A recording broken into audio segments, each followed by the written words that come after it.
Just outside the Norwegian city of Bergen lies a remote valley known as Isdalen. For generations, local residents had referred to it by another name, Death Valley. The nickname came from its dangerous terrain and the number of accidents and tragedies that had occurred there over many years. On November 29, 1970, a man and his two daughters were hiking through the valley when they noticed something unusual among the rocks. As they approached, they realized they had discovered the burned body of a woman. Authorities were immediately notified. What initially appeared to be a tragic death would soon become one of the most baffling investigations in Norwegian history. Investigators carefully examined the scene. According to official reports, the woman had suffered extensive burns. Nearby, police documented several personal items, including a partially burned umbrella, a wristwatch, jewelry, rubber boots, fragments of clothing, and empty containers that had held fuel. One of the first mysteries investigators noticed was that there were no identification documents anywhere at the scene. Even more unusual, the labels had been removed from the woman's clothing. Investigators considered whether this had been done deliberately to prevent identification. The woman's fingerprints were taken and compared with available records. No match was found.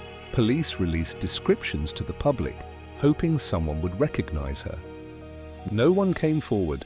As investigators searched for clues, they made another extraordinary discovery. At the Bergen railway station, police located two suitcases believed to belong to the unidentified woman. Inside, investigators found clothing, wigs, cosmetics, sunglasses, maps, currency from multiple countries, and handwritten notes containing what appeared to be coded entries. Just like the clothing found at the scene, many labels had been removed from the items inside the luggage.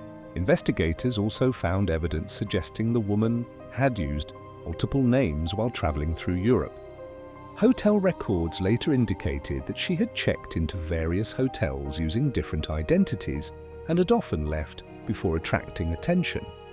Among the belongings recovered from the suitcases was one of the investigation's most puzzling discoveries, a notebook containing seemingly meaningless combinations of letters and numbers. At first glance, the entries appeared random, but investigators believed they represented coded travel records. Police eventually concluded that many of the coded entries corresponded to dates and locations connected to the woman's hotel stays. According to investigators, the notebook appeared to document her movements throughout Europe. Exactly why she recorded her travels this way has never been conclusively explained. The notebook became one of the strongest pieces of evidence suggesting that she deliberately concealed her identity and movements. These discoveries suggested that the woman had taken deliberate steps to conceal who she truly was. But why? No official answer has ever been found. Norwegian police began tracing the woman's movements before her death.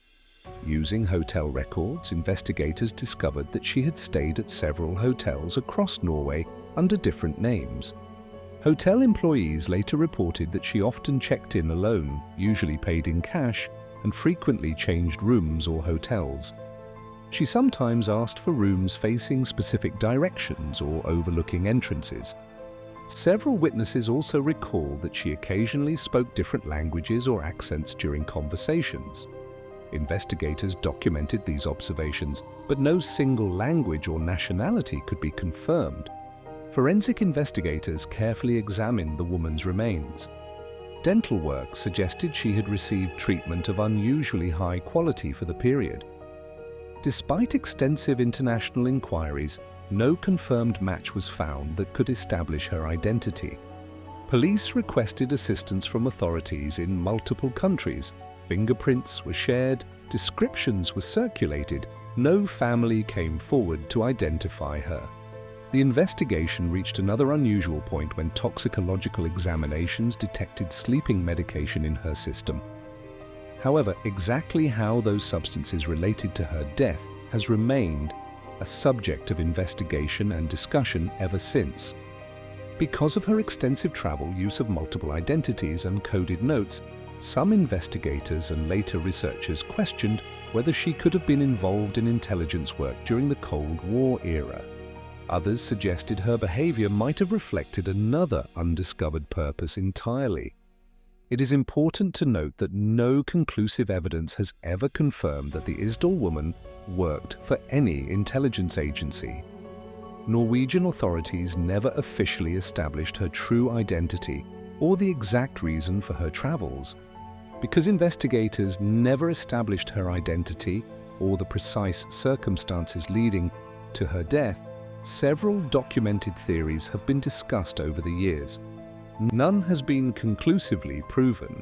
Perhaps the best-known theory suggests the Isdal Woman may have been involved in intelligence work during the Cold War. Researchers have pointed to her use of multiple identities, coded travel notes, international movements, and deliberate efforts to conceal her identity. According to investigative journalists and later documentaries, some witnesses described her observing military locations during parts of her travels. However, Norwegian authorities have never publicly confirmed that she worked for any intelligence agency. Another theory suggests the woman may have been living under assumed identities for personal reasons entirely unrelated to espionage. The removal of clothing labels and the use of different names demonstrated deliberate concealment, but exactly why she took those precautions remains unknown. Decades after the original investigation, advances in forensic science brought renewed attention to the case. Scientists re-examined preserved evidence using modern deoxyribonucleic acid analysis, isotope testing, and forensic facial reconstruction techniques. According to published forensic research, isotope analysis suggested she likely spent part of her early life outside Norway, though experts emphasized that the findings cannot pinpoint a single, confirmed identity. In 2018, renewed media attention, including a major investigative collaboration by the British Broadcasting Corporation and the Norwegian Broadcasting Corporation, introduced the case to a new global audience. New witnesses came forward, researchers revisited old evidence. Despite these advances, her identity remains officially unknown. More than 50 years have passed and the mystery endures. Perhaps somewhere a forgotten photograph, a long-lost family memory, or a single overlooked document still holds the answer. Until that day, the Isdal Woman remains one of Europe's greatest unsolved mysteries, a reminder that every unidentified victim deserves dignity, truth, and remembrance.